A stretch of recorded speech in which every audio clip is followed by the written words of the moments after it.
नमस्कार दोस्तों, मैं स्वागत करता हूं आपका आरसीसी कंप्यूटर की ऑनलाइन क्लास में। आज मैं आपको कंप्यूटर के बारे में बेसिक इन्फॉर्मेशन दूंगा।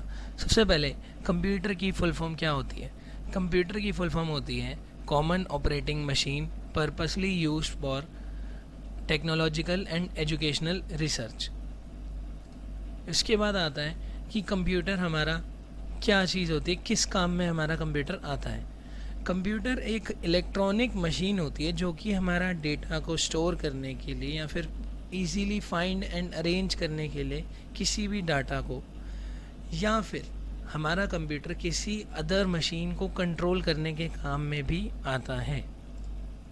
इसके बाद आता है कंप्यूटर के मेन पार्ट्स। सबसे पहला मेन पार्ट होता है कंप्यूटर का कीबोर्ड। कीबोर्ड के मेन 5 पार्ट्स होते हैं। सबसे पहला पार्ट होता है टाइपराइटर। अब टाइपराइटर ये एरिया जो है, ये हमारा टाइपराइटर के अंदर कैलकुलेट किया जाता है। इसमें A B C D या फिर ये नंबर कीज़, ये सारी कीज़ इसके अंदर ऐड ऑन होती हैं। उसके बाद आता है हमारा नेविगेशन कीज़। नेविगेशन कीज़ हमारी ये सारी कीज़ होती हैं। इसके अंदर scroll, lock, page up, page down, insert etcetera keys आती हैं। उसके बाद आता है हमारा नम्स पैड। नम्स पैड हमारा ये हिस्सा होता है। इस हिस्से को हम न्यूमेरिक पैड भी बोलते हैं।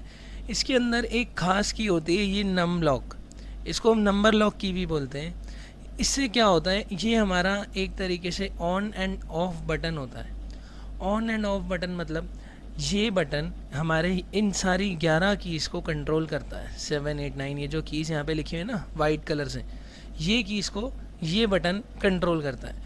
अब ये बटन अगर हमारा ऑन होगा तो हमारी ये कीज़ नीचे वाली चलेंगी। अगर ये बटन हमारा ऑफ होगा तो ये हमारी कीज़ नहीं चलेंगी।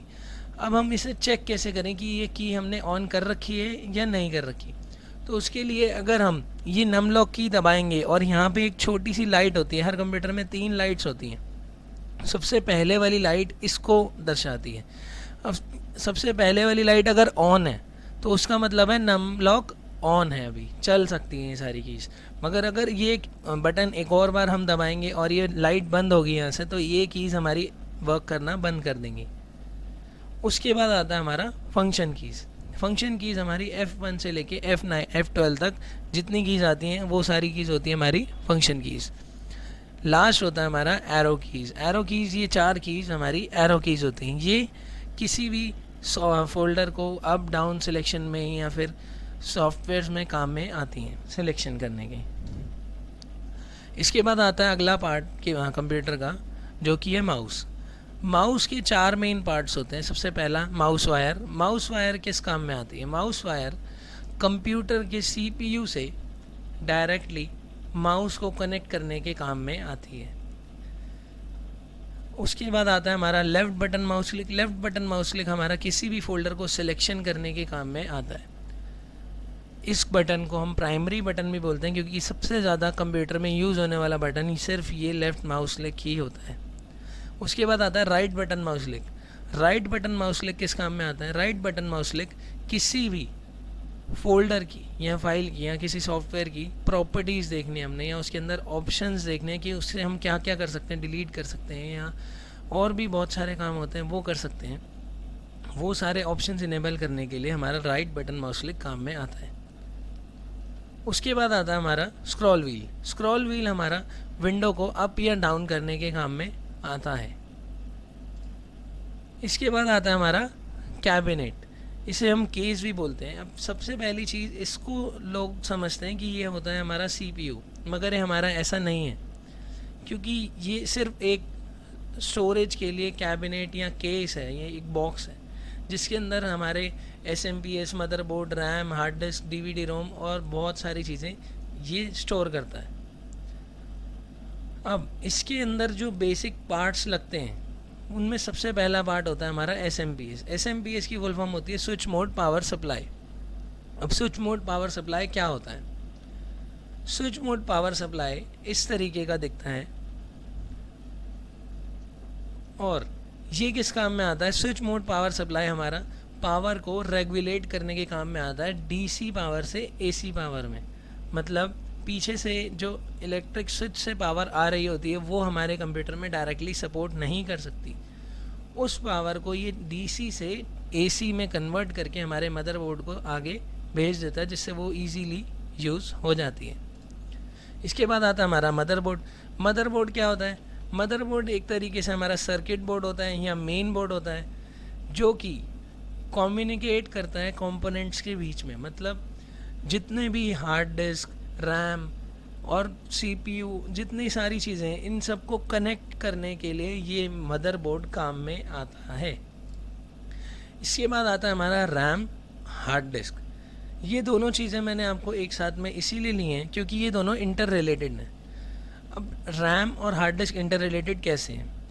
देखो, हार्ड डिस्क हमारी मेन स्टोरेज होती है, मतलब एक तरीके से गोडाउन है, और रैम हमारी सिर्फ उतने हिस्से की स्टोरेज होती है जितना हमारा वर्क कर रहा है। मतलब एक कंप्यूटर के अंदर जो हम सॉफ्टवेयर सपोजिंगली यूज़ कर रहे हैं, वो सॉफ्टवेयर उठ के रैम के अंदर आ जाएगा, जिससे वो फास्टली प्रोसेसर के अंदर पहुंचा सके रैम।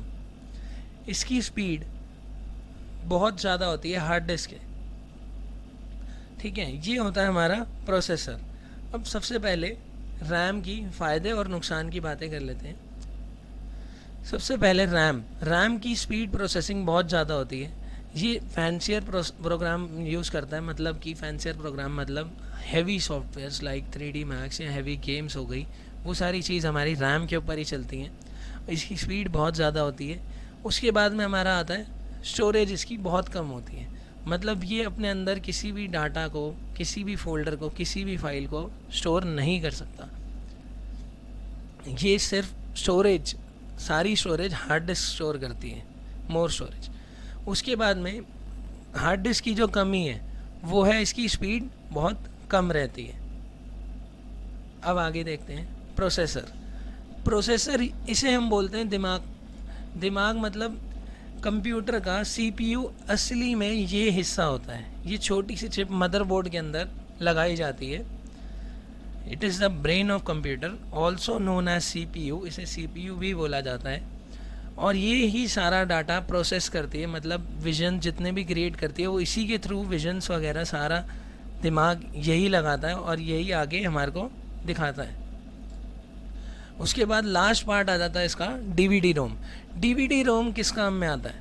सबसे पहले डीवीडी रोम की फुल फॉर्म होती है डिजिटल वीडियो डिस्क या डिजिटल वर्सेटाइल डिस्क। अब डीवीडी रोम का काम क्या है? डीवीडी रोम हमारी किसी भी डीवीडी के अंदर डाटा को राइट करने के, मतलब किसी भी डाटा को लिखने की, स्टोर करने के काम में आती है। मगर इसकी एक नुकसान होता है कि ये एक बारी इसमें हमने डीवीडी में कोई भी डाटा लिख दिया इसके थ्रू, तो वो ना तो दोबारा से लिखा जा सकता है, ना वो इरेज हो सकता है। एक बारी वो लिख दिया तो वो डाटा परमानेंट हो जाएगा।